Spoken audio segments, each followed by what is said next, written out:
পরশু যখন ডেপুটেশন দেবে না, তোকে কোয়ার্টার থেকে মারতে মারতে নিয়ে আস। থানার আইসিকে কদর্য ভাষায় হুমকি, একজন সরকারি আধিকারিককে অকথ্য গালিগালাজ, এমন গালিগালাজ যা বিপ ছাড়া টেলিভিশনে সম্প্রচার করা যায় না। জানিস না লিখিতে কি হয়েছে? হ্যাঁ অনুব্রত মণ্ডলের এই কদর্য কথোপকথন সামনে আসার পর ছিচি পড়ে গেছে। প্রশ্ন উঠছে, কখন গ্রেফতার হবেন অনুব্রত মণ্ডল? কিন্তু এত কিছুর পর অনুব্রত মণ্ডল কি করেছেন?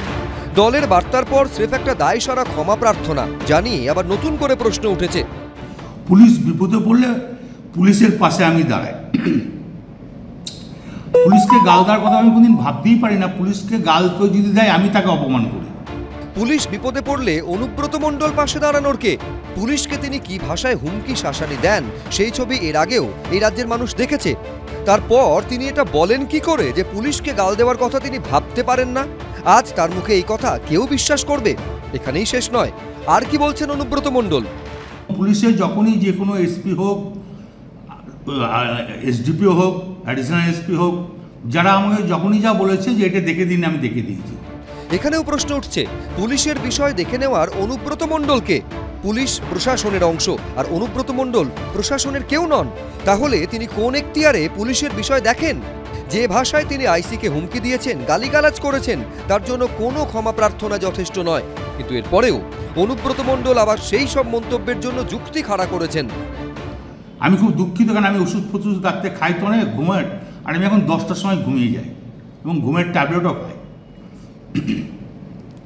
সেই সময় ঘুমটা ভেঙেছে, নিজের রাগ সামালতে পারিনি, এটা স্বাভাবিক, আমি বলেছি। এর জন্য আমি দুঃখিত, আমি ক্ষমা প্রার্থী। প্রশ্ন উঠছে, এইসব গালিগালাজের জন্য কোনো যুক্তি হতে পারে? কোনো বোধবুদ্ধি সম্পন্ন মানুষ এই কদর্য ভাষা ব্যবহার করে তার জন্য আবার যুক্তি দিতে পারেন? অনুব্রত মণ্ডল দুঃখ প্রকাশ করে প্রথম যে চিঠিটি দেন তাতে দুঃখিত বানানটি অবধি ভুল। পরে আবার তৃণমূলের রাজ্য সভাপতি সুব্রত বক্সিকে তিনি একটি চিঠি দেন, যেটি সমান দায়সারা। এর আগে 2013 সালে পঞ্চায়েত নির্বাচনে এক পুলিশ অফিসারকে আপনারা দেখিয়েছেন কিভাবে আক্রমণ করেছিল, কি ব্যবস্থা নিয়েছিলেন, বাড়তে দিয়েছেন আপনি। পঞ্চায়েত ভোটে বলছিল মারো বোম, কিছু করেছেন আপনি? করেছে নরেন্দ্র মোদীজির সরকার। ওনাকে অ্যাপোলজির জন্য পার্টি নির্দেশ দিয়েছিল এবং ওনার তরফ থেকে একটা বিবৃতি এসছে। এবার সেই ওনাকে বলা হয়েছিল প্রকাশ্যে, উনি সেই বিবৃতিটাও প্রকাশ করে দিয়েছেন। পার্টি বাকিটা দেখছে। কিন্তু এতেই কি সাতক্ষণ মাফ?